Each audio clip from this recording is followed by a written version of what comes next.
Hey, yo, it's me, Pops Van Marmalade, and you're watching the Comics-Related Madness Network. So come get some. CromCon. CromCon.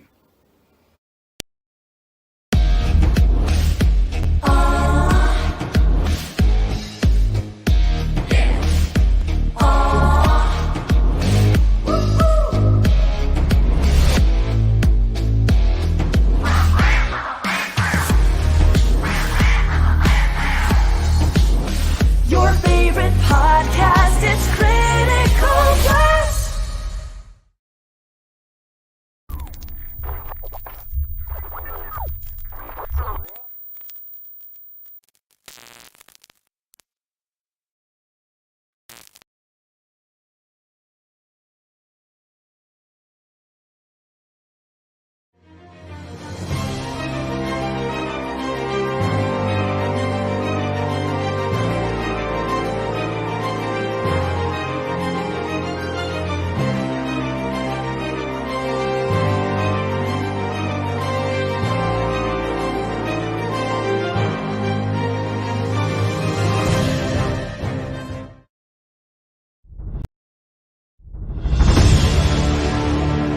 America's southern border has become a war zone. Human traffickers, drug smugglers, and terrorists flow across the Rio Grande with impunity, secure in the knowledge that no one will stop them. A distant federal government lectures Americans on their privilege while punishing overworked border patrol agents who were helpless to stem the tidal wave of invaders and determined migrants. Second-generation Cuban-American Marcos Zamora is a military vet, more patriotic than most Americans. No longer able to ignore the chaos at his doorstep, he acts. Joined by his best friend Gus, they hit the border every night, saving lives while stopping violent drug cartels and other opportunists. The government reacts with fury at Marcos' attempts to preserve American sovereignty, deploying the full might of their enforcement agencies. But Marcos understands that the only thing the rich and powerful fear is bad publicity, and he records every encounter. Whoever he is, this private American must be stopped. Illustrated by Richard Bonk and written by Eisner winner Mike Barron, Private American is his version of Captain America, and maybe a little Punisher, taking part in this ongoing, violent, and very real battle of good versus evil in the war for American sovereignty. Grab your copy at theprivateamerican.com. We have a secure border, and that is a priority for our administration.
And now for something completely different.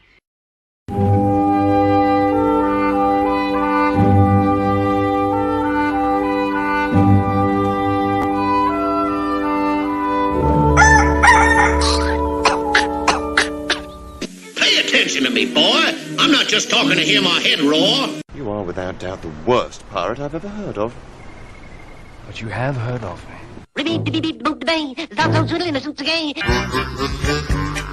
What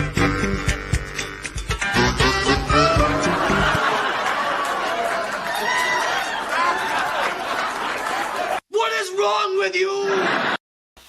The doctor is in, baby. Good morning. Welcome to Doc's Coffee Shop, where we sit back, we have our morning coffee, we have some laughs, and we have conversation. I got fussed at for slurping my coffee on a stream. I just want to explain something to you. Okay, Coffee Etiquette 101. If you ain't slurping the coffee, it means you don't appreciate the coffee. All right? You have to appreciate the coffee. Going to bring out my co-host now, Mr. Tanner Hurley. Roads? Where we're going, we don't need roads.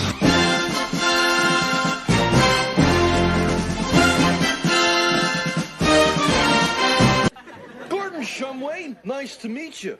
Interested in a new Buick? Nonsense. I've not yet begun to defile myself.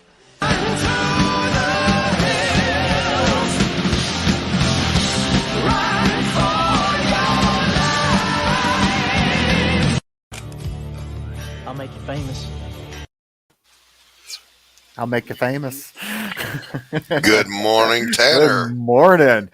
Good morning, chat. Yes, let's see who's lurking in the chat this morning. We're not Got really Shadowhawk. Shadowhawk's here, and that's Chris it. Is here. Oh, Chris is here. Where is he? He's at the top here on Laughing Road. All right, Laughing Road. Good morning to you as well. We were just talking about you this morning, Chris. He's a good guy, just a super human being. Oh yeah. And of course, I got my Slaughterville in. Yeah. Well, it was actually I think last week. Actually, you did an unboxing, didn't you? No.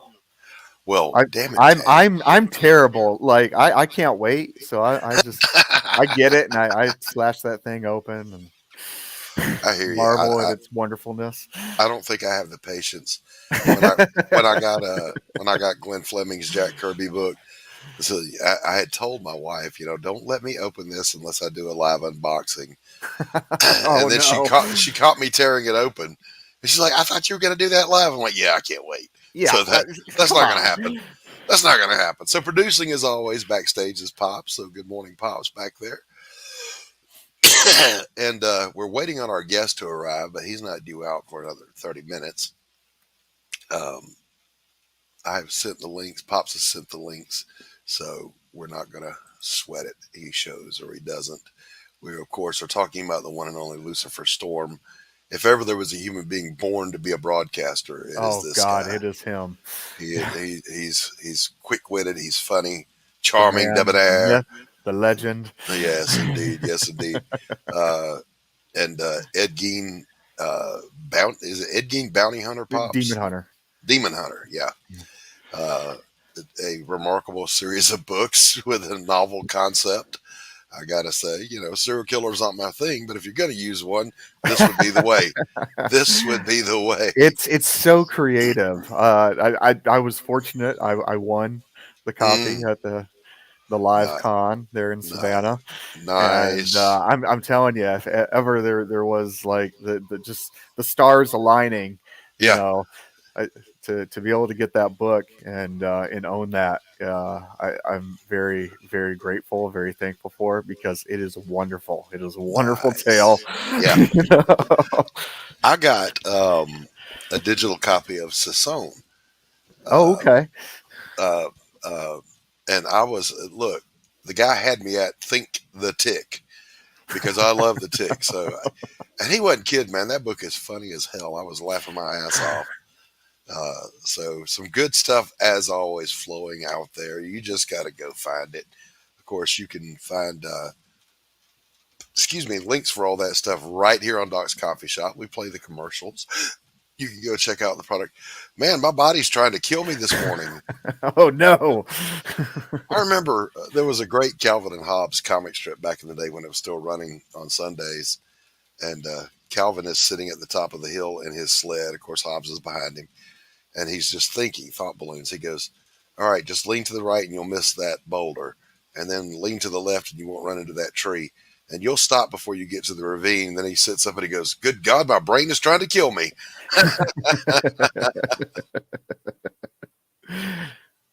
I love Calvin and Hobbes, man. Yeah, that was a masterclass on how to do a comic strip. Yes. Just absolutely my all-time favorite. What is up, Max? How are you? Lee, how you doing? Lee, is that Lee Newman? Yep. Lee, thank you for being here. Good to see you. Forgive me, guys, I got to have another coughing spell. So now you have to put up with me.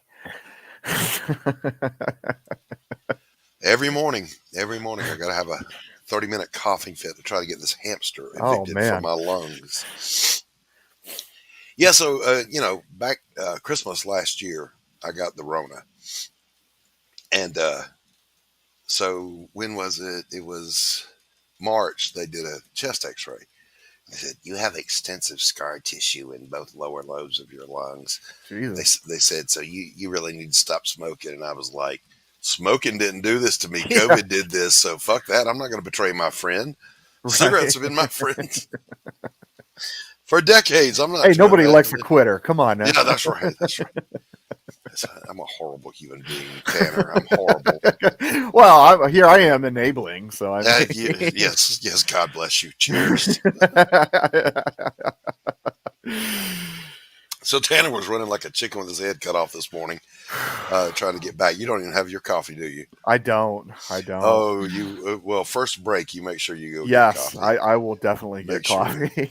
Sure. Look, you can't be on the coffee shop without coffee. I know, right? What are you doing to me? I'm like compulsive about the idea of being late. So like I can't be late. Yes. I'll be early. Oh man, I was that guy showed up for job interviews like 30 minutes early. Usually got the job as a result, but that may be a lesson to people. Why would you go early? They're lucky to have you. Whatever. No, it's the other way around. I think anybody that spent like a year in the military at least has this innate horror of being late for anything. Oh my God! Because there's no such thing as tardy in the military.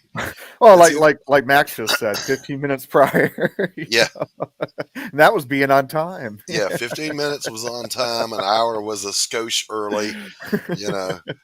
And you had to, man, just to get your day going. Like I would show up at the battalion aid station an hour before we opened the doors for sick call, just to make sure I had enough coffee in me to tolerate all the stupidity that was about to happen. I'm such a weird individual. Like I said, I used to show up early. Well, I used to show up so early before PT and everything in the morning that I would beat everyone, to include the first sergeant. First sergeant would open up the building. That's his job. He's the first, but I would beat the first sergeant. So he noticed this after about 2 months of me, walking up behind him and waiting for him to open up the door. He gave me a key to the building and I would open it up and call the building to attention. And he's just like, yeah. He's like, no one's in here but you. And that's the way it ought to be. Let's see. Oh, Max, good to see you. What's up? Lee Newman, always a pleasure to see you. I was just talking about Sassone. I enjoyed the digital copy you sent me, and I had a good belly laugh out of that thing. It was good stuff. So we're going to get right into it this morning, Tanner. What do you think? Sure. There's a little thing we do.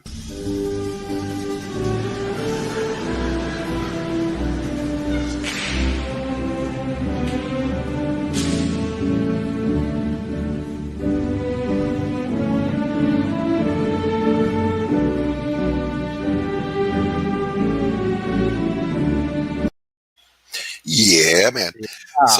So let's get into some memes this morning. Let's see what we got here. We live in a time where intelligent people are being silenced so that stupid people won't be offended, which leads us into. I found this one is all over Facebook and Twitter. My kid's school sent a note saying they can wear Halloween costumes to school tomorrow as long as they don't cover the face because it hinders the learning environment. I was waiting for the punchline at the end, but apparently they didn't see the irony of their message. Which leads us to, let's declare a pandemic amnesty. best I could do is military tribunals. Somebody on Twitter, Tanner, had posted, said, amnesty, hell, you tried to eat us.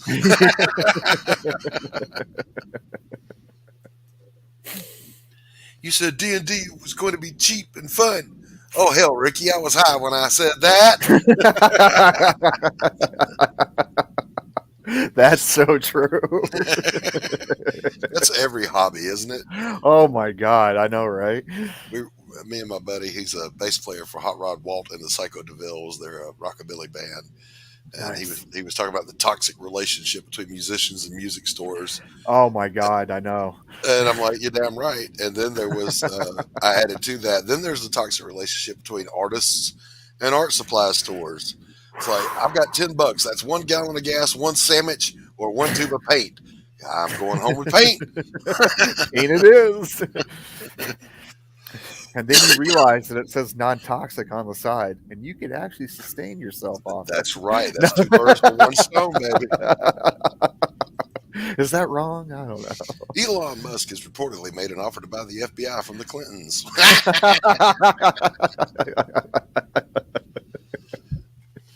Oh, that's good.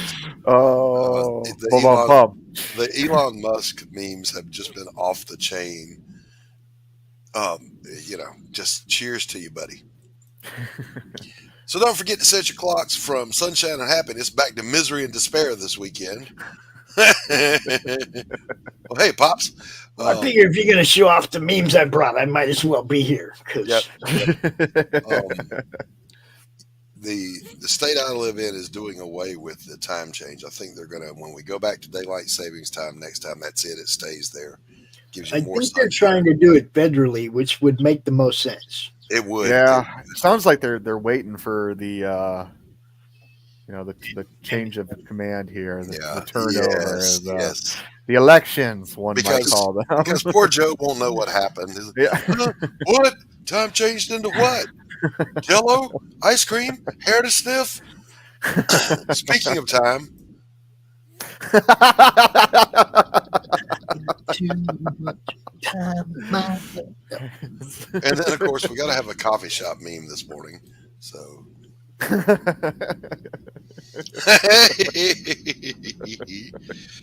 And here's one guaranteed to generate some hate. Waka waka forever. Waka waka waka waka. Oh my gosh. And this one's for my lovely wife. Right? I'm just trying to enjoy my life. My buddy sent me one last night. It was the truck right before it hit Gage in Pet Cemetery, the Stephen King movie. So it's got the little kid looking up and the Mack truck. So it's Mariah Carey's "All I Want for Christmas," and then the rest of us. Oh shit! Oh my god! Pumpkin spiced everything. Just go straight to hell with that stuff. I don't want to. Same buddy sent me one. It was Mariah Carey "Frozen on Ice," but it was cracking, and then that was like a few weeks back, saying it's kind of like winter is coming. Yes, yes. God. It's like, God, thanks. It's like my wife's family. They really get into the holidays, and the Christmas trees are probably going up as we speak.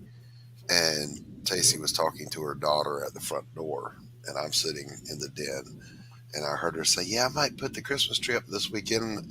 I said, "No, the hell you won't. I will lock the attic. That tree is not coming down here until after Thanksgiving." We have Black Friday agreement and then Black Saturday. Black Friday they go buy all the presents, and then Black Saturday they directly after Thanksgiving dinner, and I mean like directly. My wife will have the tree up. See, for us, it's like the next day, or it's that weekend. It's the weekend. It's after the meal, but it's that weekend. Yeah. Chat, you guys tell us, when do you put your Christmas stuff up? Is it before Halloween or after Thanksgiving?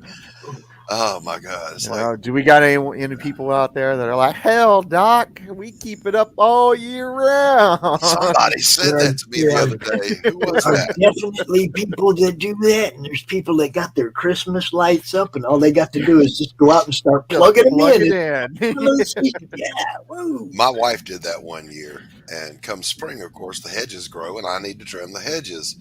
I didn't know the lights were still out there, so I got my electric hedger, and I walk up to it, me, and I'm, what the hell is that? There goes that wire.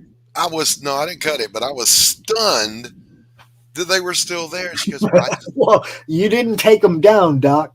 She said, well, they're green and they blend in, so I didn't think anybody would notice or care. I'm like, did it not occur to you that I would trim the hedges at some point? Well, she probably figured if you didn't take the lights down, you weren't going to trim the hedges either. Well, Max, I think what you need to do is just put up one little thing of lights with a cardboard or just put a little cutout of the Grinch, Charlie Brown tree on your desk. You know? Max, you got to have a little Charlie Brown tree on your desk, so that when you're live, people can see that you're festive. Listen, those are all good. Those are all good ideas. But I'm just saying, you get the little miniature leg lamp. I actually got the leg lamp shot glass. That my is wife true, got that for me. It was the gift that keeps on giving. Yes, that is the true symbol of corporate Christmas. Is the leg lamp. By the way, they are making a sequel. Yes. To A Christmas Story. I saw that. I watched the trailer, and it didn't disappoint me. Okay, I'm really looking forward to it. Ralphie is not trans. Yeah. Just saying, it looks like it's going to be pretty true to the original, and it looked hysterical. The whole cast is back except for the dad, who's dead now. But they're all there. Did you guys hear? Michael J. Fox passed away. I did not hear. Yeah. When did this happen? Literally just like the news broke this morning. Oh, wow. Man, See, Marty McFly. Stupid Twitter, you're all worried about Elon Musk, and people are dying. Yeah. Marty McFly, man. Yeah. And Alex P. Keaton, they were parts of my youth. Oh, that's just sad. Pops and I have talked about this before. We're going to lose them all. We're going to lose all the people, that shaped our younger years. That's going to happen. And then I didn't think it would be Michael J. Fox, Yeah. Of course, I didn't think it was going to be Carrie Fisher either, I didn't think it was going to be Eddie Van Halen. Yeah. How do we live in a world with no Eddie Van Halen? How does that even happen? No Dimebag. I'm sorry. How do we live in a world where we lost Van Eddie before we lost David Lee Roth? Yeah. And of course, to my SEC brothers, the legendary pit bull himself, Vince Dooley, passed away last week. Oh, so, Jesus! Thanks for the memories, Coach. Man, didn't hear about that either. What a great guy he was. Interesting thing, my dad was a coach, and he had the opportunity to go to UGA and be on the coaching staff under Dooley, but he got a bigger money offer from a high school to come be their head coach and principal. So we ended up living in some podunk town in deep South Carolina or South Georgia. I don't even remember. We were worse than a military family, man. We moved every year. Every time there was a new contract somewhere for more money, it's like, all right, pack up, kids, we're going. We just thought that was life, Oh, yeah. I thought the military was bad. Oh my God, I couldn't handle that. I wouldn't do that to my kids either. Jesus, it's bad just moving every 4 to 5 years. Yeah, we just took it in stride. It was just normal for us. Wonder where we're going to be next year. Yeah, I moved a lot as a kid too, and I think I had that mentality because I moved a lot as a kid. Yeah, I think that's why the military didn't bother me, the movie. Yeah. What are you kidding? I've been here 3 years, man. I've been ready to go for 2. Well, not until I retired, and then I was like, you know what? I don't have to move. Fuck it. Right. And I settled down. And, my thing was I was going to retire in my hometown. Not retire, but get out and live in my hometown, which is where Paris Island is at Beaufort. South Carolina, Gotcha. Port Royal. Okay. But I know that the area. girl I was married to was from here. So Oh. we moved here. And because we had a kid together, I was stuck here. And then I had another kid here. So I was stuck here. Now I've been stuck in South Metro Atlanta forever. I want to go back to where the sand fleas bite. I'm just saying. I gotta get back there. Down to where near Tanner's at. Tanner, how is the weather in lovely Savannah, Georgia? The weather is beautiful. It's warm. It's hot. It's fucking hot. No. What's up, Past Master Dan? What's the weather Past doing there, Master. Tanner? It's fucking hot. Kate, we miss you. We Just saying. do. The weather lady. What's the weather doing in Antarctica today, Kate? It's fucking cold.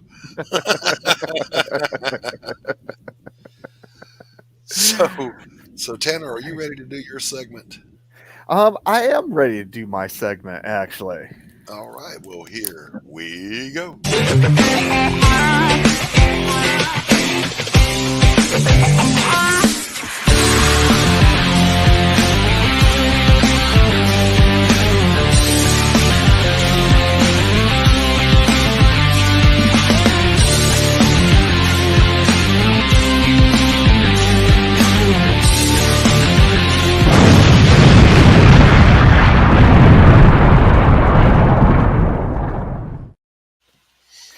Hey everybody, Tanner Hurley here, ready to talk about great moments in comic history. And it's interesting, in our little intro video, we had a picture of the moment that I'm talking about today. The year was 1992. And seven magnificent people that worked at Marvel, not just people, but like gods amongst men, decided that they had had enough of getting the table scraps and that they were going to break away. So these seven, and I'll name these names here in a minute, that made up, I would say about 7 to 8 out of the top 10 producing books, I think, with the other two being Batman. So we had Jim Lee, we had Todd McFarlane, we had Rob Liefeld, we had Mark Silvestri, we had Jim Valentino, we had Eric Larson, and we had Willis Patachio. Okay, these magnificent seven separated and formed Image Comics. And of course, I show off my Rob Liefeld Extreme Studios book, but they would go on to basically form the mighty Image Comics, as I call it now, the big three. I talk about Marvel, DC, and of course Image Comics, because no one in the indie world can top what Image is doing, except for Apothic Press. We're going to get there, but I digress. But basically, if these giants of the industry hadn't separated, because before them, we had independent studios, we had Comico, we had First, we had all these different self-publishing studios, but none of them rose to the prominence that the boys at Image did, and thank God for it, because they have brought out amazing properties like The Walking Dead, which is a huge hit, and people like Robert Kirkman and the Luna Brothers, and oh my gosh, we could go on and on. Fiona Staples, all of these amazing comics wouldn't have happened if Image hadn't separated from Marvel, leaving them behind. Spawn, we all know Spawn. I'm a big fan myself. Just these megalithic characters exist as a result of that great moment in comic history.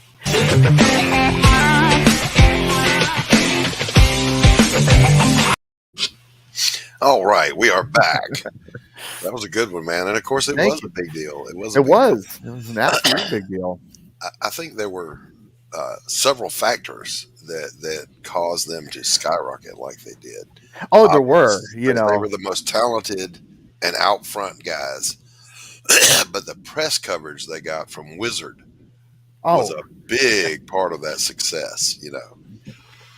And well, just the press in general, you yeah, know. I yeah, mean, when you basically put a notch in Marvel's profits, as a result yeah, of your leaving, yeah. that catches the attention of NBC and all them, nightly news and everything. So, definitely that press helped a lot too. Yeah. And of Rob course, Liefeld yeah, getting the the 501 jeans Levi's, yeah, commercial. yeah. Yeah. you know. And they brought other companies along for the ride because of it. You had Valiant Comics, you had Impact, Malibu. Yeah. Well, Malibu is the reason why they were able to do what they did. Yeah. They gave them the publishing platform. Yeah.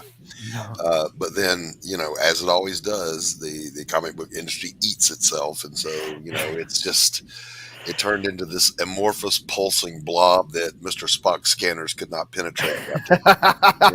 Yeah, I mean, don't get me started. There, like I said, I named a few off the top of my head that I'm like, oh, these are really good books. But then, the rest of it, it's not palatable.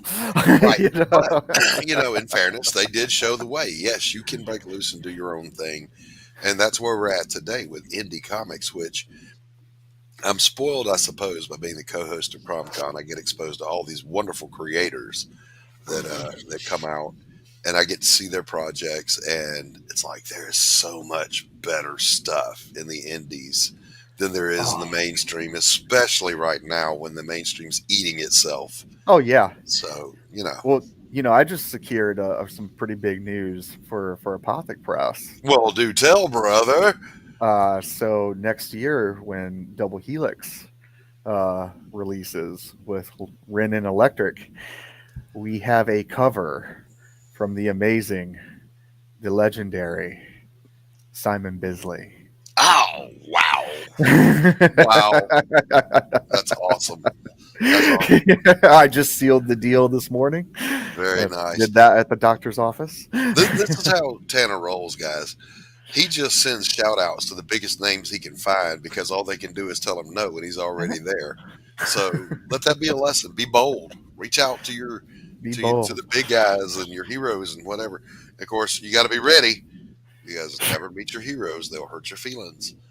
Well, but I'll tell you, I've met, Simon, and I'm telling you, he is the most amazing, gracious person. Even this job that he's doing for Apothic, I'm telling you, normally he wants a little bit more time in advance. I gave him 3 months, but he normally requires about 6 to 8 because of his deadlines and everything. Hey Q, what's going on, brother? Good to see you, Q. But he said he's going to do it. He's going to do it for me. That's fantastic. Fantastic. So I haven't heard back from Lou, Lucifer Storm, this morning. Let me double check my message. Okay, he's coming. He said he's running. He's coming. Everybody, all these civilian pukes, they got to run late. Oh my goodness. Click on that. I get lost in all the tabs. Oh, there I am. Thank God. I was lost from there's that great scene in Family Guy where Chris reaches in to get the milk and he gets pulled into the Take On Me video. And at first he's bewildered, but then he just starts dancing, And then he pops back out and his mom says, Chris, where were you? I don't know.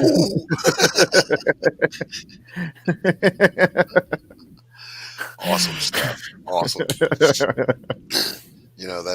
That's humor. I'm not a big fan of Family Guy. To the Taboverse. Yeah. Not a big fan of theirs when they go all sacrilegious on my faith, but it's a fun show.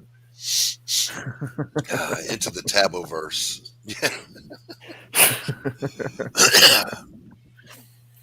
You guys will have to bear with me, man. My morning cold is lasting longer than normal. Every day of my life, I wake up at about 4:30 or 5, and I'm good. And then around sunrise.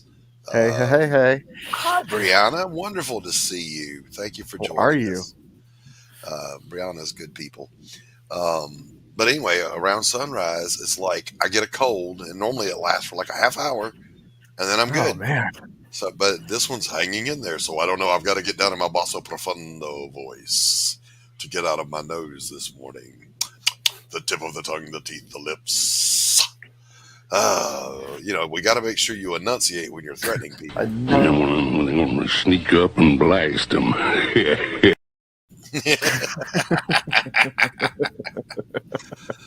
Oh man, always got to do it. So we're waiting. We're stalling right now. We're stalling while we wait for Lou to get here. And well, I can tell you who else I got. Oh well, do tell, sir. Do tell. I've got the super talented and amazing in his right, Preston Azevedo, doing a painted cover as well. Very nice. For which one? For Double Helix. Yeah, nice. I'm prepping. Everything right now is prepping for next year. Very nice. Very nice. Yeah, I've been working hard on editing my book down to trilogy format because a story arc looks like this. Well, if it's going to be this, obviously you got some editing to do. Mm-hmm. So I didn't realize how much I would have to do, but it did give me the opportunity. I can fill out this one scene bigger. I can condense this one a little bit. So let's see. Needed some nice chat to help me get through figuring out our salamander and lizard anatomy and construction and whatnot. I am so confused by that statement right now, Brianna. I'm not sure what construction and lizard anatomy have to do with each other, but biology. Are you dissecting the lizard or assembling it? I mean, no judgment here. You do you. All I got to say is if a giant lizard monster swims across the Atlantic and stomps on New York, I wouldn't care all that much. I got to be honest with you. It's just New York. Nobody would miss it. I'm going there just so that I can climb it and ride it. You'll see me on that thing like Slim Pickens. Woo! Riding the bomb, baby. Riding the bomb. After 9/11, I was part of a team of counselors that was going to go up to ground zero, but we had to draw lots. There's only so many seats on the plane. They didn't expect all the volunteers they got, and I didn't get to go. But interestingly, a year later, I went down to the hallowed Paris, South Carolina. The Marine Corps Museum had a piece of the I-beam from one of the towers there. And it took me a minute to catch on to what it was. It's just laying there. It's got a little plaque, but well, that's construction stuff here. Then I noticed how twisted it was and sheared and reached down and touched it. And it was that was a profound moment. She's drawing salamanders and lizards, so construction has what sort of got you. Basic shape construction to build. Yes, absolutely. We were way off. Way Mr. off. Crafts Night. Mr. Yeah. So listen, this guy that was lurking just showed up.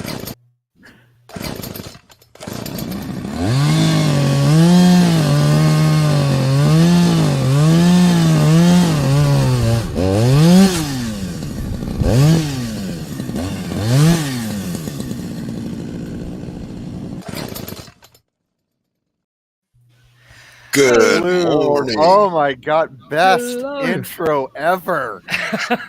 Yes. I'm so glad you think so. And I'm so sorry for my tardiness. Quite all right. Fashionably late. Well, I do like to try, but also the clocks went back at the weekend and I've completely forgotten. So, of course, I thought I still had an hour yet, and no, horribly wrong. He got my DM that said, "Get your ass out here, you limey bastard." and then he sent me this lovely, lovely photo. I'm not going to tell you what was in it, but Doc, you have never looked better. It was, that one. It's purple now is my color. Purple is my color, baby. Is that the one with you in the micro bikini? The halo, Lucifer. What's up, man? Why are you trying to set up with the halo there? It's got a halo behind us. That's just purely accidental. It just works. I can change that though. I can move around and stuff, and there we go. It's a bit more devilish. It's like the comic Dawn. You had Lucifer's halo in it. It's a happy little accident. That's what it is. Exactly. Lou, let me just say, how the devil art thou? Oh, you beat me to it. Got ya. Oh, my man. I am heavenly. Thank you. Gotcha, bitch.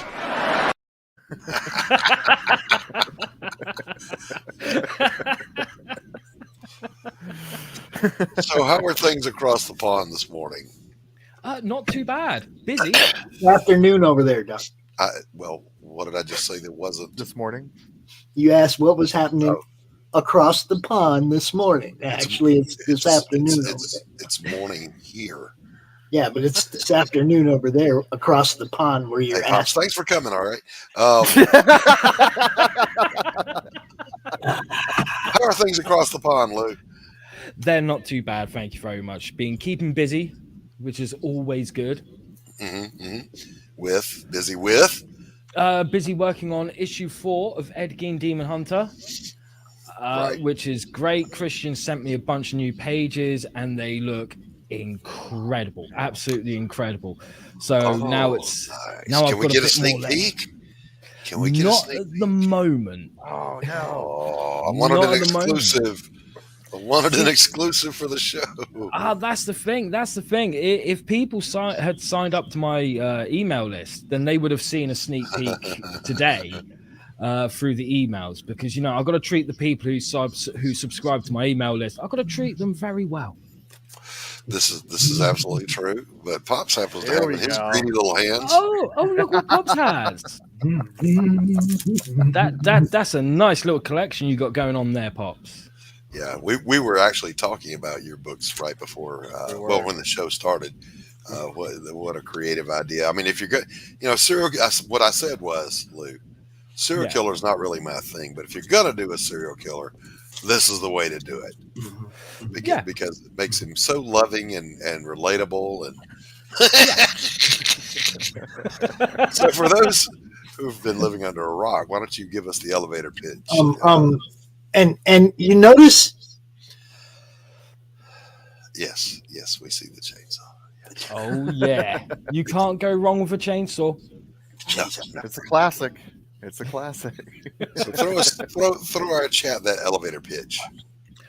Okay, so imagine this, right? Ed Gein Demon Hunter takes place in the year 1991. It is 7 years since Ed Gein has passed away. Now, unfortunately for Satan, the Lord of Hell, he's had a demon escape. And he's like, oh no, this demon has found a way to escape hell. And because they've managed to find a way to escape hell, they have also found a little loophole where if they can join back with their original remains, they can find a way into heaven. And they can prove that God is not infallible. And if they do that, then everything gets destroyed. Everything from heaven to hell and in between. Satan does not want this because he's a part of that equation. He likes being around. He likes punishing damned souls. So he thinks to himself, I can't go after the demon. If I do that, I did that once before, and I left everyone alone for 5 minutes. They started a holy war in heaven. I can't let that happen again. So I have to send someone else in my place. And who better to send than a serial killer? And he decides that the best serial killer for the job is none other than Ed Gein, the butcher of Plainfield. So he sends him back to Plainfield, Wisconsin, to go after the demon, hunt them down, and bring them back to hell before they can do any damage and before they can destroy the universe. But in order for Ed to be able to do that, he has to first overcome his internal demons. So it's a love story, is what I'm hearing. Oh, absolutely. Absolutely. Pure Disney-style love story. This is a ballad. Here as the driven Lick My Love Pump.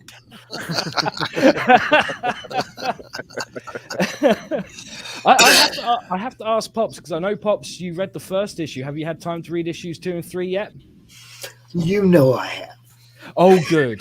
Then without giving away any spoilers, how did you like the cliffhanger to issue 3? You know the one at the end of issue 1? Yep. You know how you went like left? Yep. Now we're going backwards. I don't know what the fuck. And that's exactly where you're supposed to be right now. You know what I mean? It's like you go left again. You're going the wrong way, but obviously you have a plan, so I'm with you. Listen, the best roller coasters are the one where you don't see the fall coming. Just saying. Oh, that's good writing to me. And I have to stress again, Christian kills it, dude. Yeah.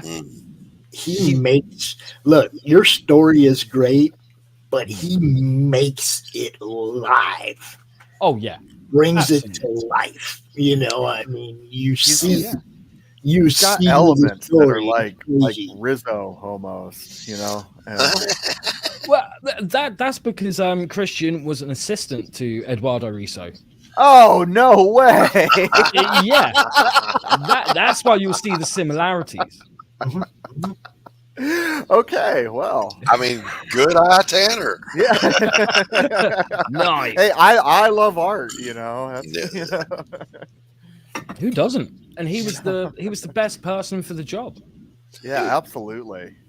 That's always he the brings best qualification. Amazing nuance to the book. Absolutely. That's good. Like stuff. I said, if it was a novel, I'd be reading it. It's a great story. Yeah. Yeah. But That's like, always what you want to hear. Man, look, most of the time that I read something, I'm looking at the art and I kind of create my own visuals. Yeah. Sometimes the art isn't quite up to what I'm seeing in my mind, so I create my own visual, right? Okay. Other times you're looking at stuff that, I ain't fucking with that. Even your mind says, no, that's fucking perfect. You know what I mean? We've all read those comics where the art has to carry the story. Yeah. But the truly memorable ones are the one where the story's so good it almost doesn't matter what the art looks like. You know what I'm saying? Yeah. And but I think, Lucifer, you managed to bring together great writing and great art, which is exactly where you want to be. Absolutely. It's a great story, and both the art and the writer complement each other, like the way it's supposed to be. Right. Yes, absolutely. And that's why I was so pleased when I said to Christian, like, hey, look, I've been working on Lady Satan. I'm clearly not I'm the right writer for the story, but I'm not the right artist for the story. But you are. Do you want to do it? And he was just hands down like, yes, I do. So I'm so glad that I get to keep him on board for that little bit longer. And I will be doing everything I can to keep him in my pocket for as long as possible. I will be throwing him story after story after story and going, I will pay you, honest. Wait. Is this another book? Yes. Oh, Lady Satan was how I met him. Yeah. What? Yes. Yeah. It was a book that I started promoting back in 2020, and it is extremely late. Yeah. How do I not know about that? That's what happens when 2020, I was still in the army, but I was in Poland during that time. So, it's a good excuse. We'll go with that. So, ladies and gentlemen, it's that time of the show where we're going to pay a few bills and give you the opportunity to go and warm your coffee up. Poor Tanner hasn't had his coffee yet. I haven't. And look, this is him uncaffeinated. Where do you see him on caffeine? Woo. So, Pops, play us a couple of minutes of commercials and let's everybody stretch your legs, watch some wonderful content, and warm that coffee up. Okay, we're gonna take this in that direction of beat the shadow ban, yo. You guys know what I'm talking about. Follow the links that I drop over here in the chat. Go back these guys because they're getting screwed. America's southern border has become a war zone. Human traffickers, drug smugglers, and terrorists flow across the Rio Grande with impunity, secure in the knowledge that no one will stop them. A distant federal government lectures Americans on their privilege while punishing overworked Border Patrol agents who were helpless to stem the tidal wave of invaders and determined migrants. Second-generation Cuban-American Marcos Zamora is a military vet, more patriotic than most Americans. No longer able to ignore the chaos at his doorstep, he acts.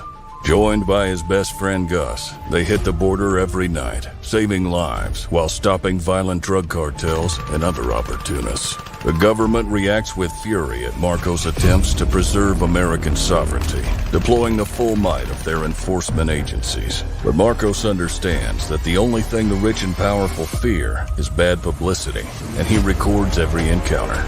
Whoever he is, this private American must be stopped.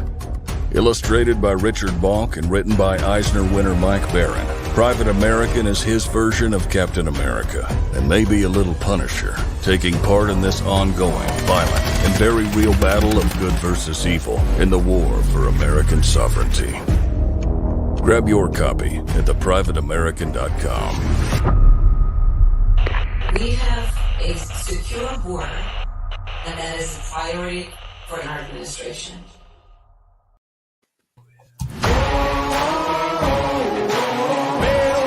I'ma get it, you know I be on the way.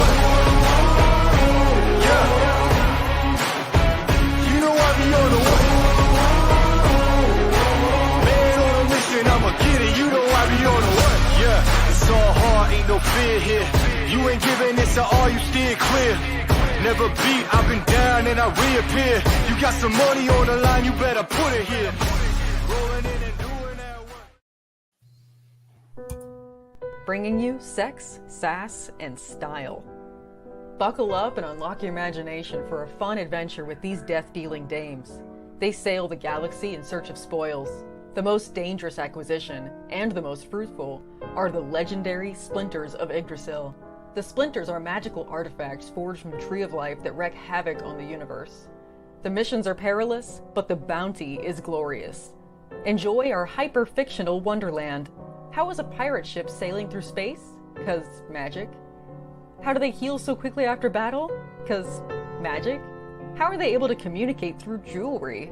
'Cause magic. It's all about the characters. Abo, rough, robotic, ready. Mo, carefree, callous, courageous.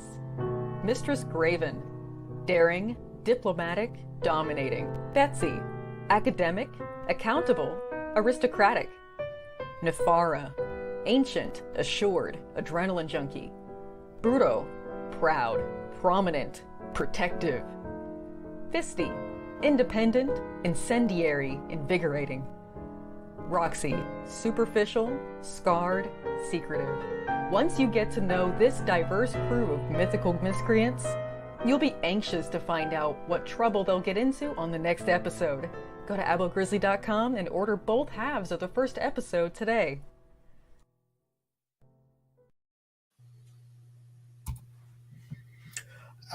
More? I need more? Okay.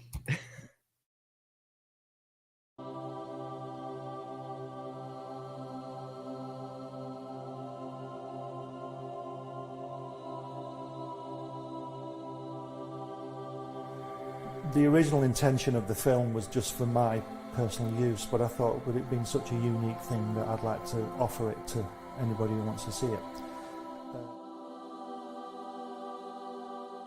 Things like that. And it's just a unique film of him. He says, I beat you. He says, they say we came in under the dead heat. He says, that's not true because I beat you. And the American said, well, he says, if you like to think so, he says, but I know the real story. He says, I know I clearly won that one.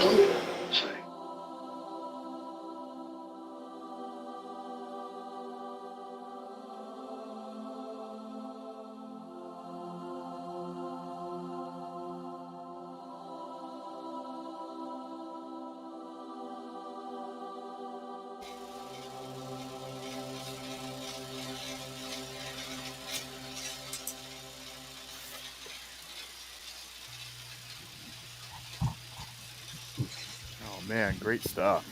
And we're back, despite the overlay hanging over our faces. There it is. There it is. Respecting the coffee. Respect the coffee. Cheers, Tanner. Cheers.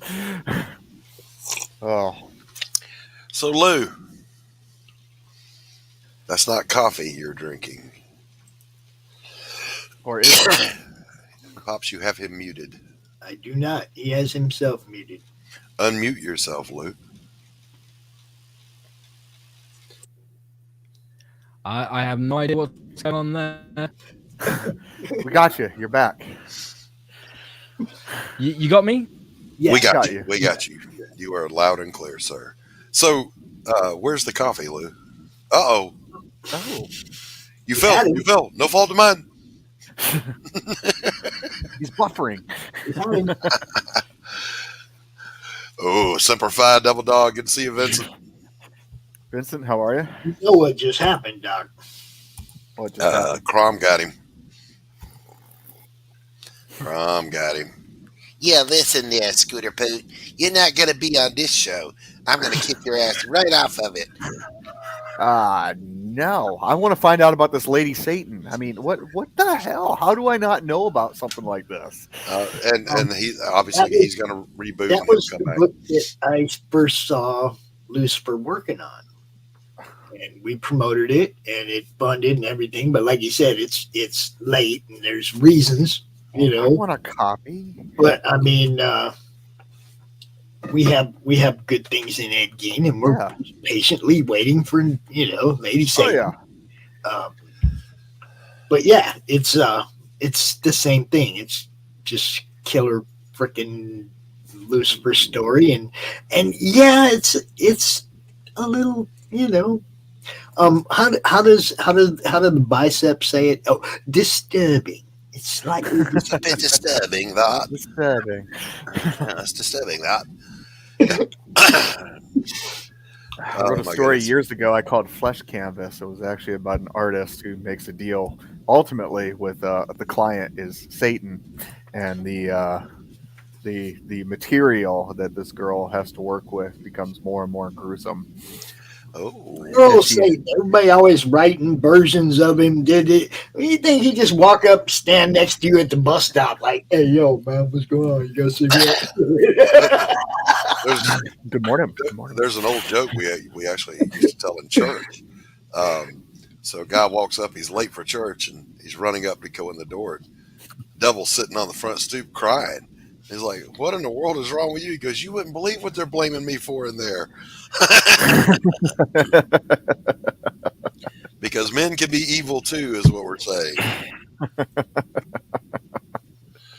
Oh my goodness. Ain't that the truth? Yeah, absolutely. You just look at what we do to ourselves. Yeah. So see, I have my own version of the accounts of what happened at the Garden of Eden. Oh Lord. Get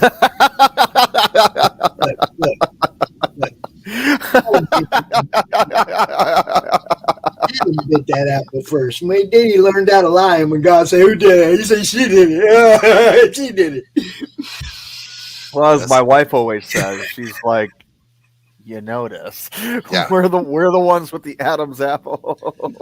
So one day, Adam was walking along with his two sons before they got into the first real murderous fight, Cain and Abel. And they passed by a place where there's an angel standing there with a flaming sword, and there's smoke and mist behind him, guarding the entrance to Eden. And Cain says to his daddy, "Daddy, what is that over there?" He goes, "Well, son, that's the place your mama ate us out of house and home."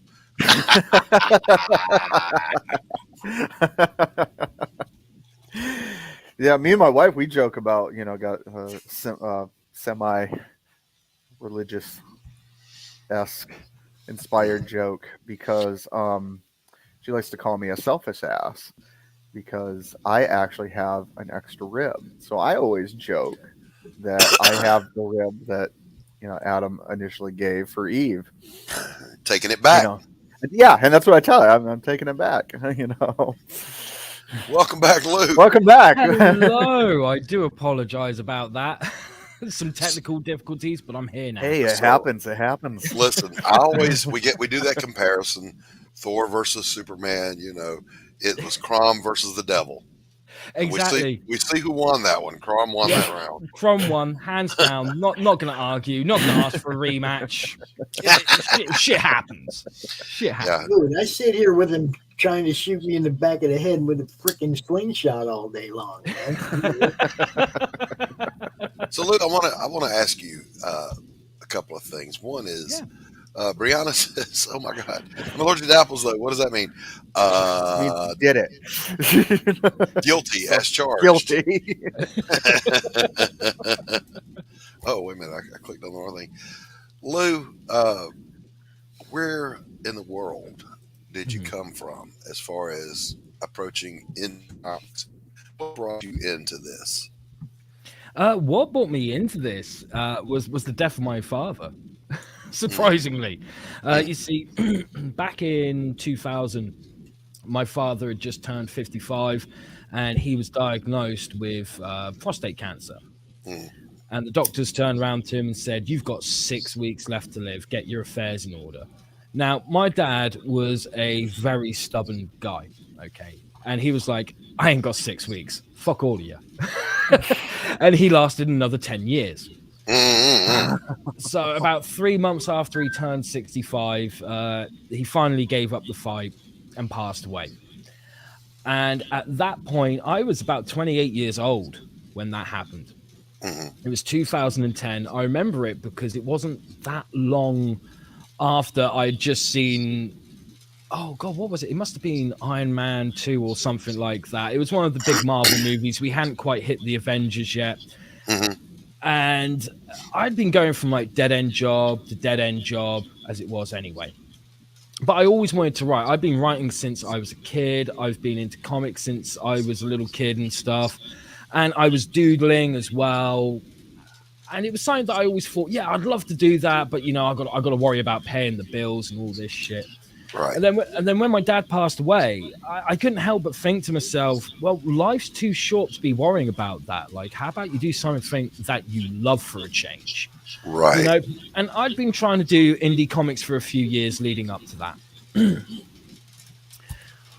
With a couple of guys that I knew, because there wasn't really many people in my area who were writers or artists. But I knew one guy who was an artist. I knew another guy who wanted to be a writer, and he had no experience, but he always really wanted to be a writer.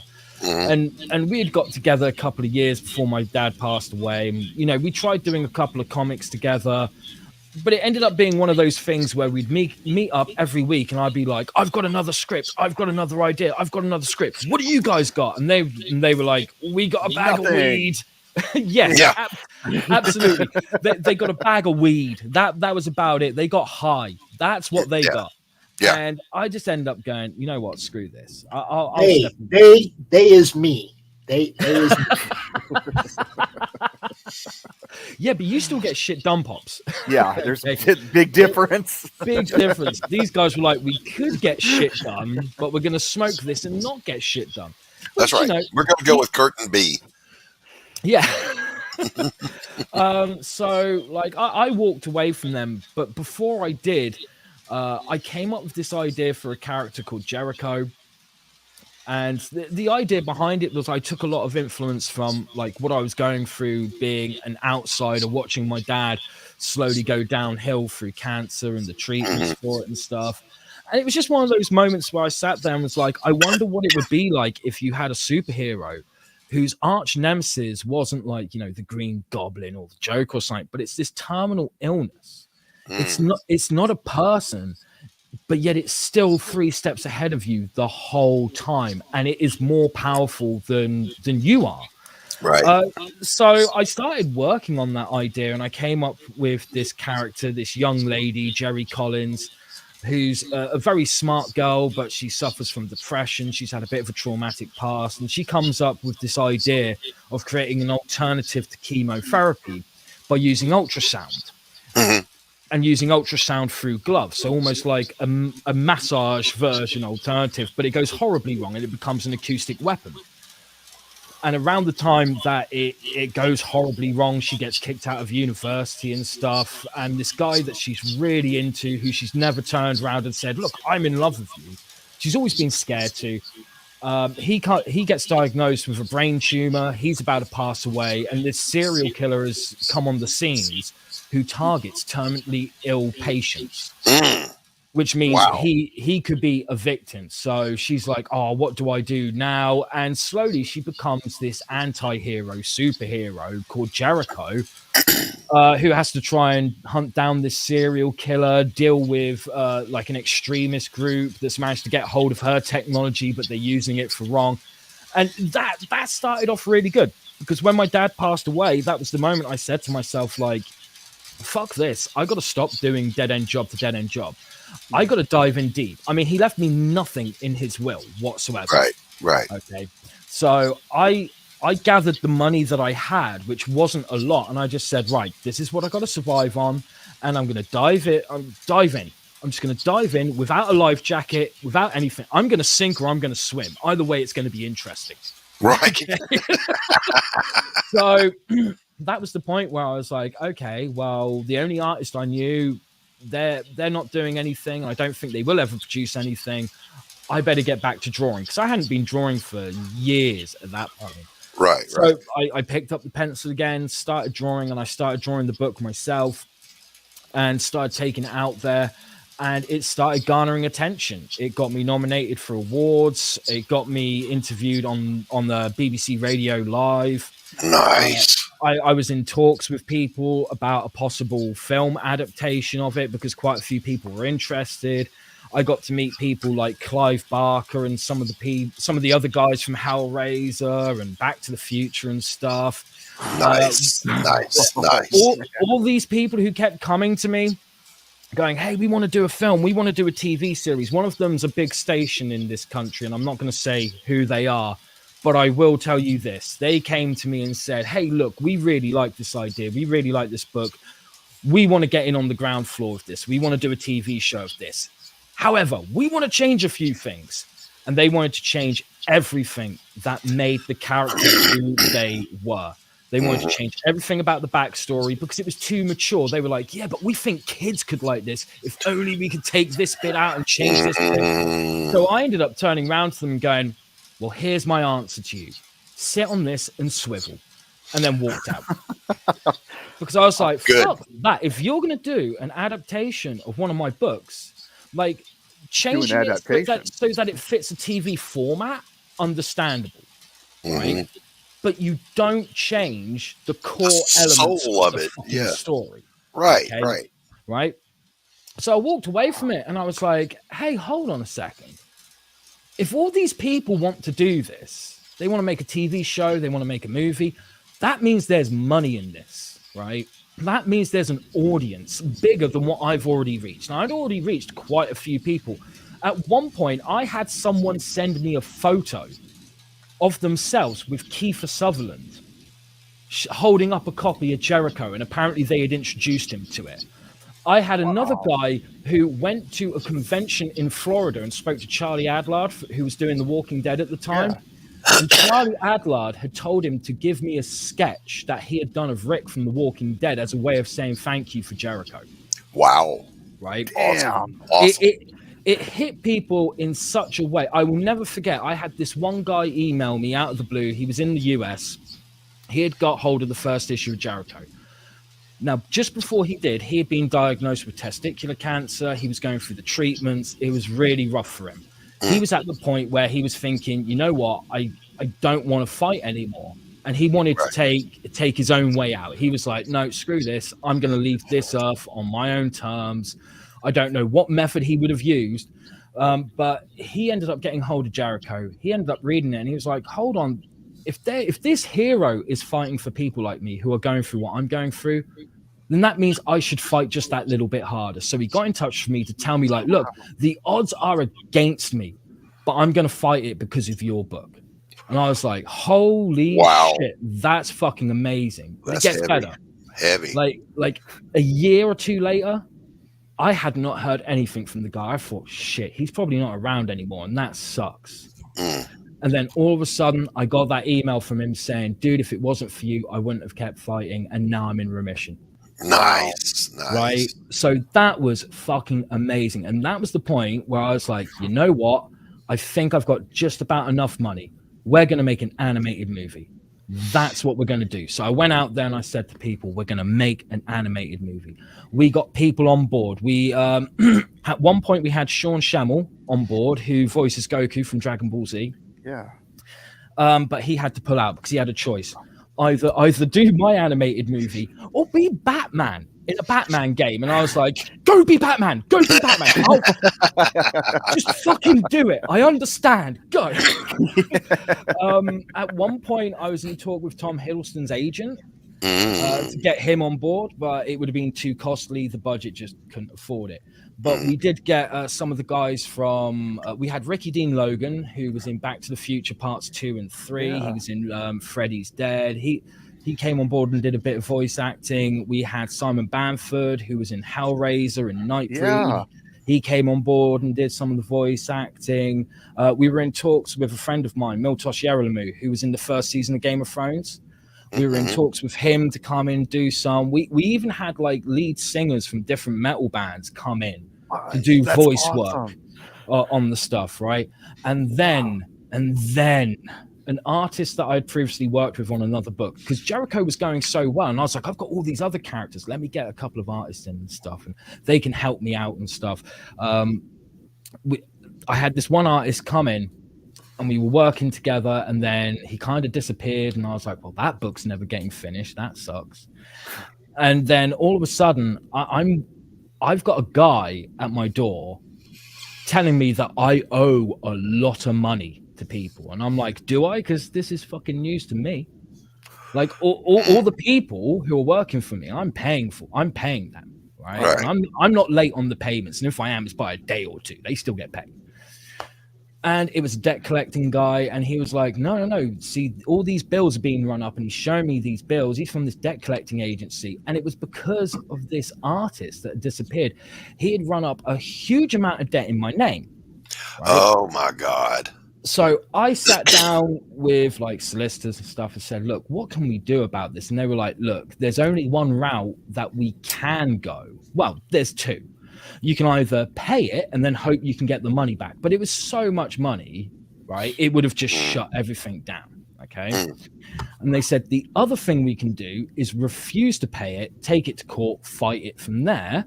He said the problem is in that time, they will come for your most valuable assets, which included my characters. Right, so my own characters could have been taken away from me, and I was like, fuck, what do I do? So I had a trusted friend, and the only thing I could do was transfer the rights to all my characters to them, but that meant I couldn't do shit with them, and I had to wait for the rights to the characters to revert back to me. Wow. So that shut the whole production down.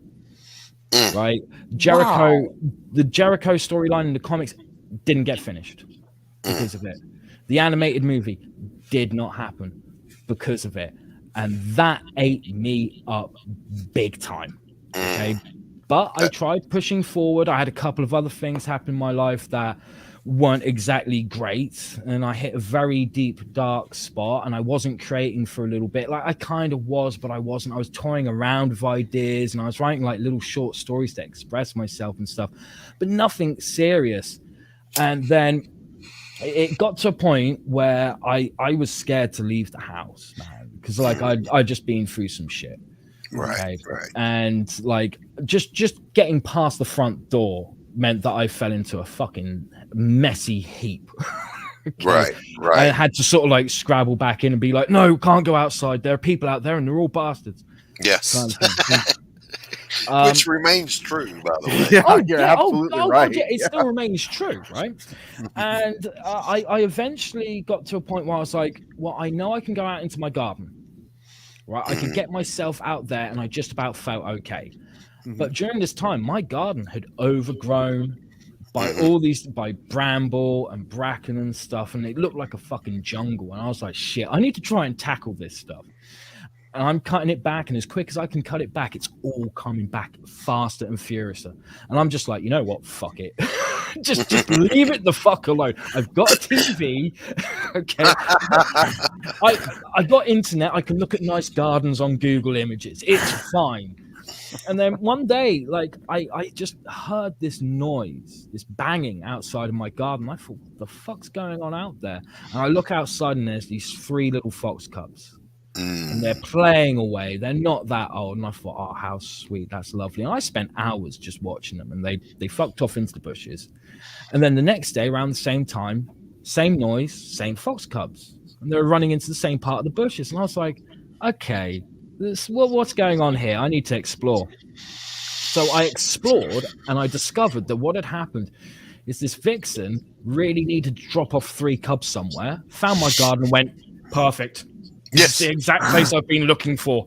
You know, they got in touch with their real estate agent and went, how much to live here? Okay. So they moved in.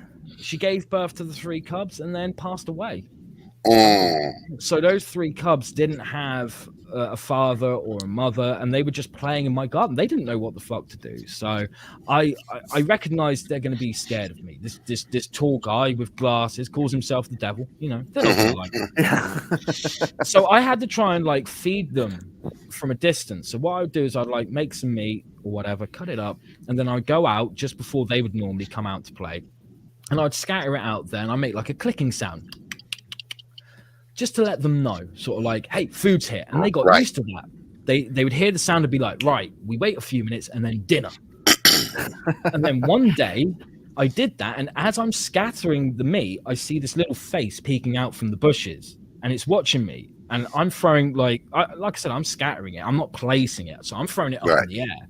And he's watching the meat go up and then go down and then go up and then go down. And something clicks in his head. Like you could literally hear the hamster in the wheel at this point. And he was like, he makes it rain food. He's my friend now. And he came out of the bushes and he just came up to my feet, sat there and was like, give me food. Nice. So that little fox became my best friend for a few years. Unfortunately, he passed away during the very first lockdown, which sucked. And I didn't know what to call it. I just did what I do with everyone when I don't know their name or I can't remember their name. I'm like, hey, buddy, how's it going? Hey, you. Yeah, exactly. He got so used to me calling him buddy that I could walk into my garden and just be like, buddy. And you could hear him scrabbling over fences. He was like, oh, that's for me. Yeah. Like it was really awesome. I got to hand feed him. He partly came inside the house at one point, and I was like, "Hey, okay, cool. As long as you're not scared, that's cool." And like because of him, it was like, you know, if this guy can do this, this little guy has had to like grow up with like a mum and dad and shit. He doesn't know what's going on. He's brave enough to come out to me. For all he knows, I could have kicked him in the face, right? But I didn't.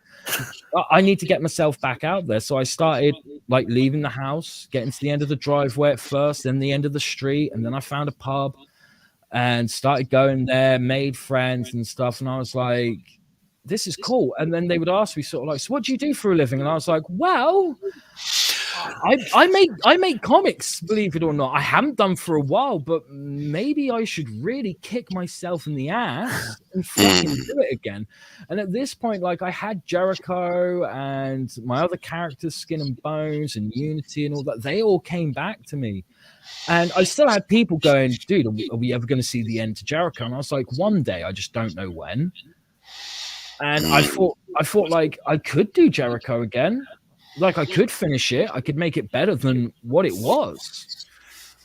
But maybe I need to just have a moment of catharsis, do a couple of titles that kind of get rid of all that bad stuff. Kind of right. Cleanse the palate. Yeah, absolutely. And I started looking at public domain characters and thinking of ideas that I could do with them. And I came across this public domain character called Lady Satan. And I was so intrigued because there were hardly any stories with her. I think there was like 5-7 stories with her. And the creators didn't know what to do with her. Like one story, she's fighting Nazis. She's a spy fighting Nazis. Next story, she's a witch and she's fighting werewolves. And I'm like, okay, that's a bit of a jump. And I sat there. Focus. I just thought to myself, like, well, werewolves of the SS. Don't tempt me. Don't tempt me. That's up my alley. That's a real thing, by the way. It is. It is. So I was sat there just thinking about that character, and I was thinking to myself, like, if they didn't know what to do with her, then you've technically got a blank slate. Okay. And the only thing I really wanted was the name, Lady Satan.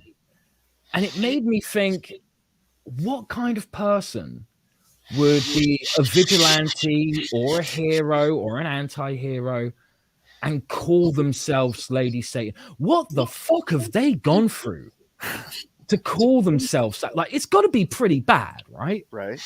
And the more I thought about it, the more I was like, the only thing I could think that was bad enough to justify someone going, my name is Lady Satan, and if you get to meet me, you're in fucking trouble, mister, was if they had survived being in a snuff film. Wow. And then it just all evolved from there until, like, I came up with what is now my Lady Satan character. The book is very late on, and I give so many apologies to all the backers on that. But trust me and Christian are working on it. And I ended up weaving together this tale about this stripper from France who survived being in a snuff film. She's become this vigilante. She ends up on English shores because she's trying to find the only existing copy of this snuff film. In her mind, she's thinking, I was happy before this moment. So if I can destroy that moment and any evidence of it, I can go back to being happy, right? And then she discovers that the guy who actually tortured her in front of the camera is a high-ranking British police officer who's currently under investigation because he's been a bit of a naughty boy.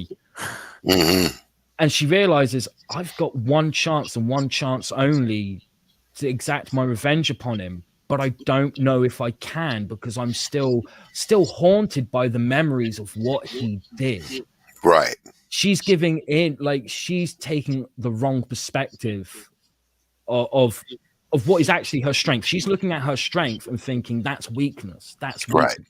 Right. And letting it control her. I mean, she's come out of this ordeal. She's very different to how she began. She's now got PTSD to deal with, as well as a lot of other disorders and stuff. And she's like, shit, this demon who's been living rent free in my head for 7 fucking years, I can now face him. But how? Can I get close enough? He's a police officer. He's under investigation. He's being watched. Can I do this? And that's the story of Lady Satan, An Angel in a Killer's Dress, which is the first book of what will be 5, maybe 8 books. Wow. And tells an even deeper story connected to her snuff film. There's so much more to it than that, but you're going to have to wait until I've definitely got an artist for the second book. I've got Christian for the first one, An Angel in a Killer's Dress. But whether he carries on after that or not, wow, that's up to him. What an amazing story, oh my Lou. God.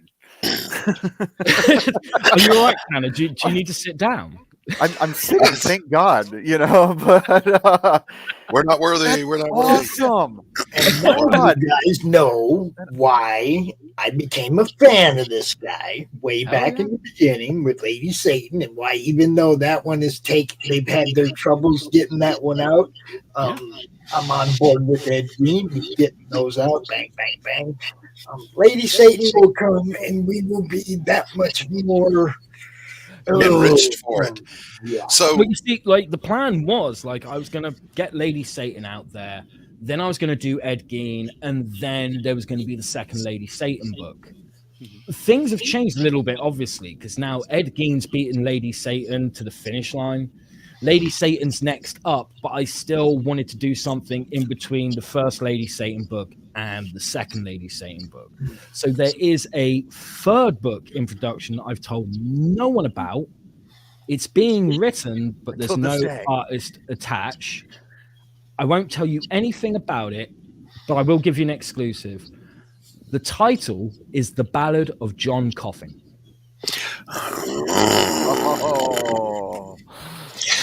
So, ladies and gentlemen, we are well past the normal point where we would throw it open, bring your memes and whatever, but we've had an intriguing guest on. Oh, my gosh. Yeah. And it's about time for us to wrap it up here. So before we do, Lou, tell people where they can find you and where they can find your product. You can find me on Jibber Jabber. That's always a great one to start with. You can find me on Twitter. Jibber Jabber's better, but you can find me on Twitter, YouTube, Facebook. Just look for Lucifer Storm, The Lucifer Storm, or The Real Lucifer Storm. Or better yet, go straight to luciferstorm.com, and whilst you're there, sign up to my mailing list, because then you will get a free PDF of issue 1 of Ed Gein Demon Hunter, and every week you'll get an email from me with some little goodies, some little surprises, and some little exclusive peeks of stuff.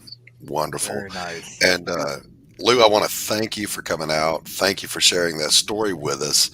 Very inspiring. Very inspiring. We'll have to talk sometime because I went through something kind of similar. I don't know if Lou was watching earlier, because obviously he was having a hard time getting here. So you might have missed the memes. And if we're going to bring other people in and show the memes, we might as well run through them again. Go on. Because Lou likes memes too. Oh, yes. So one more time.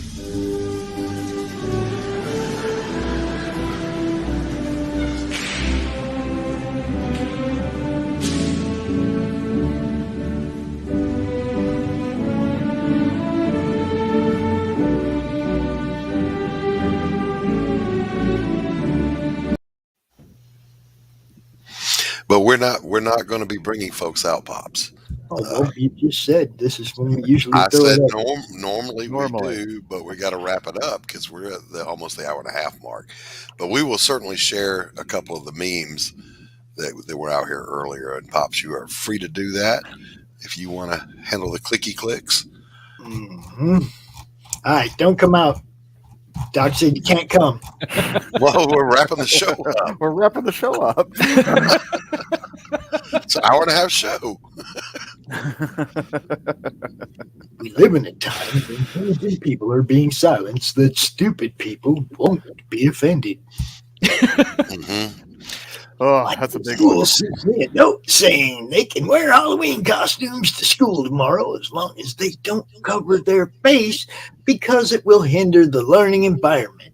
I was waiting for the punchline at the end, but apparently they didn't see the irony in their message. Ponder that. So then they came out with this amnesty. So let's declare a pandemic amnesty. Best I can do is military tribunals because you tried to eat us. You othered us. We were wearing Stars of David walking around in Berlin in 1937 going, what the hell? Yeah, I had people telling me that I was not worth the time they spent to yell at me. Mm-hmm, mm-hmm. Because I wouldn't do it. You said D&D was going to be fun and cheap. Oh, hell, Ricky, I was high when I said that.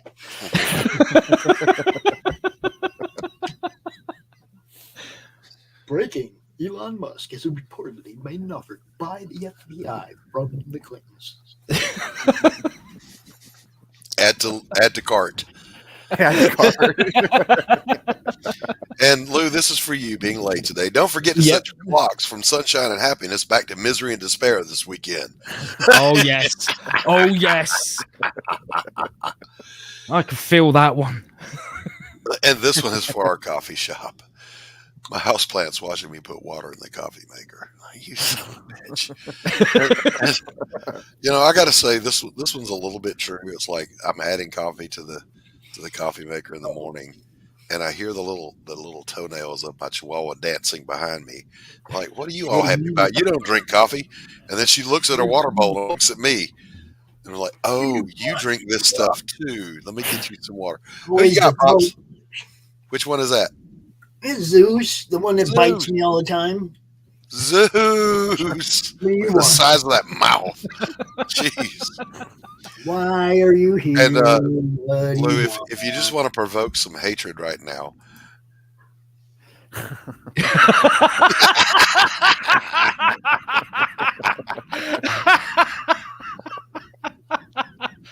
Beautiful. Absolutely fucking beautiful. As a fan of the Muppets, I would like to see that movie. Yes. Right. Taste of the season. Mariah Carey's All I Want for Christmas Is You. Me just trying to enjoy my life.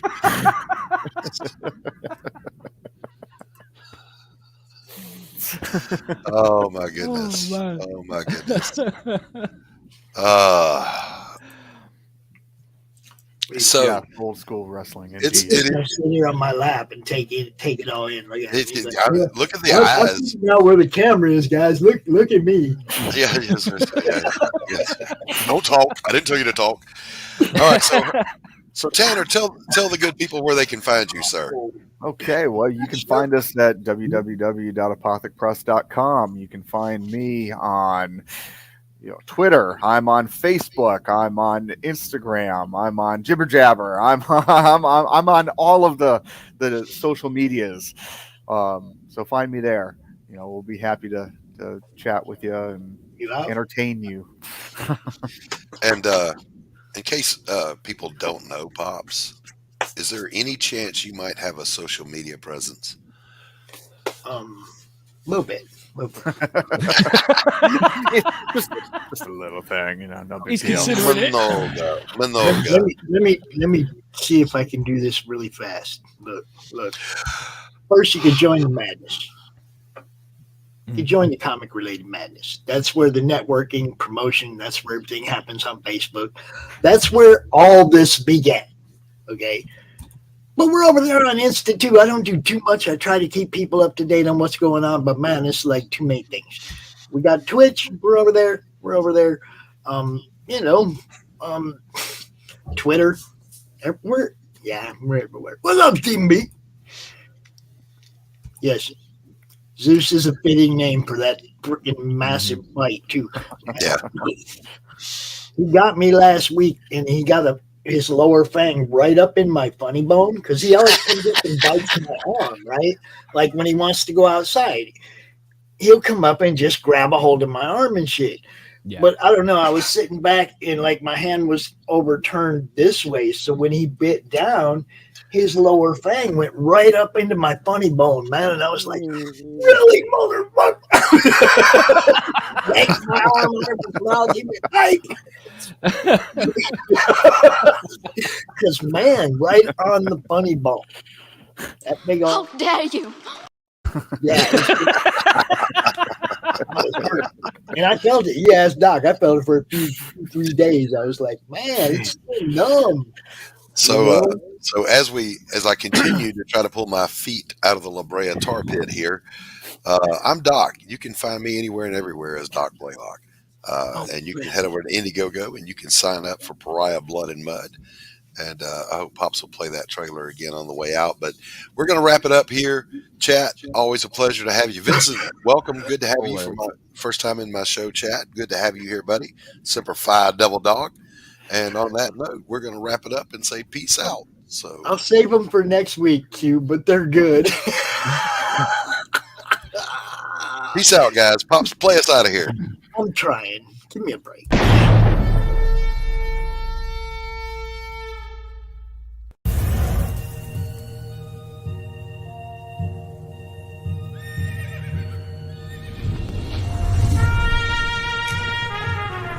We've all heard the stories. We've all heard the legends. Wyatt Earp, Doc Holliday, Billy the Kid. But there's a secret history to the Old West. One that seems too strange to be true, but, well, we all know what they say about the truth.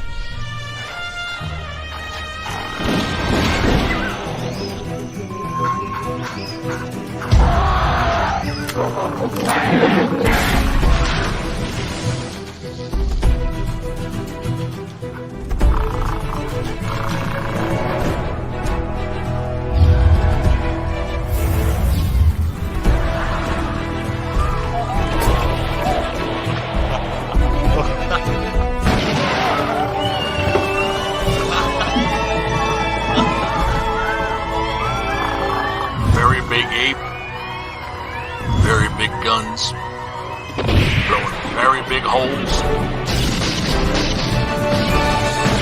very bad people. I think the world is finally ready to hear the story of the strangest, the most startling Western hero of them all.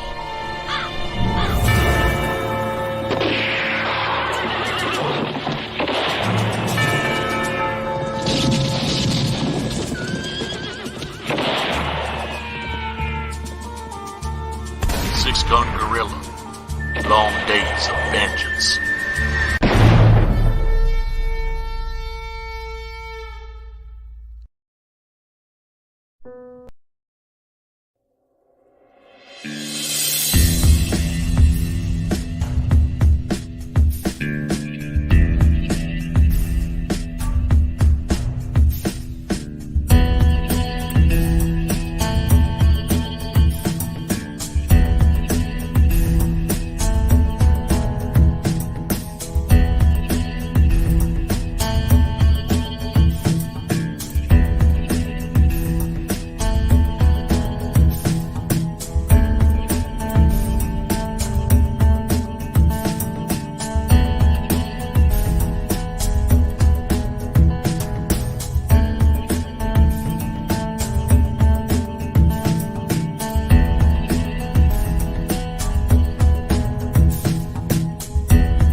How do you end this thing? How do you put the where's the brakes on this bus? I forgot. Jazz how to drive. hands. Jazz hands are done.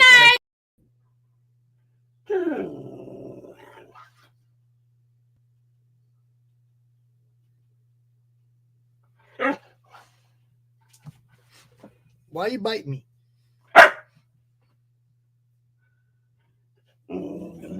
You want to go outside? Really bad? My life. Comic Books for Kids provides comic books to kids in hospitals and cancer centers across the U.S. It's a place where we can all work together to make sure every child has a comic book. 100% of all proceeds go towards the kids. It's about making a difference, and while they're in the hospital, allowing them to fly like a superhero, battle dragons, or rescue teddy bears. We are in every state in the country and now support over 160 hospitals. Every month, we